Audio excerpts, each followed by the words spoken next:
Há um outro episódio com o Sai Baba, né? O senhor esteve com ele pessoalmente e recebeu algum benefício dele. Como foi essa história, professor? O professor Hermógenes, esse grande mestre da yoga, emérito escritor, muito amigo nosso, falava-me de Sai Baba. Dizia ser ele um homem especial e entretecia tantas considerações que eu fiquei desconfiado, porque quando eu vejo muito entusiasmo no mecanismo de autodefesa, eu procuro diminuir o impacto. Aconteceu então que, oportunamente, ele ia com um grupo de brasileiros e me convidou. Mas eu não tinha recursos para fazer uma viagem à Índia e não iria aplicar esse dinheiro, tendo aqui tantas necessidades. A CAPEM, Caixa de Pecúlio dos Militares, resolveu financiar a minha viagem e do Nilson. E nós acompanhamos o professor Hermógenes. Tivemos a grata satisfação de conhecer Sai Baba. Naquela época eu estava com muitos problemas cardiológicos. Isso foi 1991. Então eu sentia muita angina. E aqui, estando em casa, com muitas dores, um dia eu pedi a Sai Baba, porque Hermógenes dizia, evocando o Sai Baba, ele atende. Eu disse, vou testar. Eu tomava um vasodilatador. Tomei e não deu resultado. Aí eu evoquei Sai Baba. E disse, Sai Baba, Hermógenes me contou que o senhor tem a capacidade da ubiquidade, ou a faculdade de atender pessoas de longe. E eu tive uma visão psíquica muito curiosa. Eu vi um homem, a moda Black Power, que não é a moda hindu, muito moreno e o cabelo bem Black Power, ele estendeu a mão e fez um gesto. E eu dormi. Quando eu acordei, eu achei que foi efeito do remédio. Então, no dia seguinte, na hora da dor, eu disse, hoje eu não vou tomar o remédio, para ver se ele interfere. E evoquei novamente. Repeti essa experiência. Tendo a mente muito racional, eu digo, isso é um efeito retar. O Isordil tem esse efeito até 24 horas. No terceiro dia, eu não tomei o remédio. Quando chegaram as anginas, eu voltei a evocar Sai Baba e aconteceu o mesmo fenômeno. Então eu passei a crer. Eu digo, em verdade, ele tem esse poder.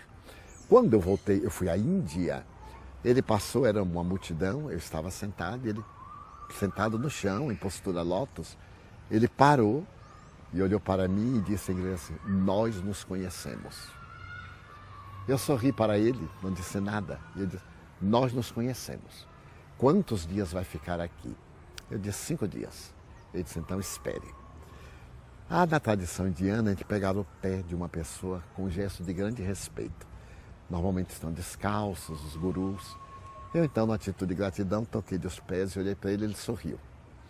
Daí a dias, amigos convidaram-me para interromper o período, já tinham conhecido ele, e viajar para conhecer a cidade de Madame Blavatsky.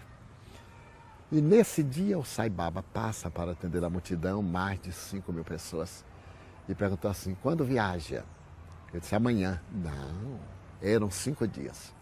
Eu admirei-me da memória desse homem, porque eram milhares de pessoas que se revezavam de todos os países possíveis, aviões especiais da Argentina, da Itália, da Alemanha. Ele disse, venha para a entrevista. Era como se fosse o Papa na Praça São Pedro. Exatamente, guardadas as proporções. Era no ashram, telhados enormes, e então homens de um lado, mulheres do outro. Nós fomos à entrevista, éramos 16 pessoas. Ele me chamou e eu sentei ao lado dele num trono, conforme o hábito da Índia. E então ele me fez uma pergunta curiosa. Tu crês que eu sou Deus? Eu tive um choque, eu chamei o intérprete, porque ele vai ver que eu não entendi a pergunta. E disse, traduza para ele, por favor. Ele disse, Swami, eu sou ocidental. E tenho na minha cultura que um homem não pode ser Deus, e Deus não é um homem. Eu tenho que ser honesto com o senhor. Eu não acredito. Eu acredito nos seus poderes paranormais e que o senhor é um Deus em D minúsculo, conforme os deuses do panteão de todos os povos. Eu disse, muito bem. E o que é que você quer de mim? Cada pessoa pediu uma coisa estranha, um pediu um anel, outro pediu um relógio, que ele fazia na hora, assim, diante dos nossos olhos. E ainda era quente, a gente pegava o metal quente. Por exemplo, o relógio não tinha marca de fabricação, o que era algo estranho. E eu acompanhava, eu estava sentado aqui ao pé. A manga da túnica dele era larga, eu podia ver o braço desnudo. A roupa também era muito fina, apenas um traje, imitando uma cueca indiana para tapar o órgão e nada mais. e era quase transparente. Era impossível que tivesse aquilo no corpo. Eu ao lado, 10 horas da manhã. Então ele perguntou a mim, o que é que você quer? Eu disse, olha, Sam, não quero nada. Eu sou muito feliz, não quero nada. O que deseja de mim? Eu disse, nada, Swami. Ele disse assim, o coração, como vai? Aí é que eu me lembrei do problema. Curiosamente, As evocações que o senhor fez para... impressionante. Ele pôs o dedo, apertou de tal forma que eu senti a dor do músculo. E então ele disse 3 vezes no dialeto local, que mais tarde eu interpretei ser a evocação do nome de Deus, e sorriu para mim. A partir daquele dia, eu não tive jamais nenhuma dor cordial, nem pré-cordial.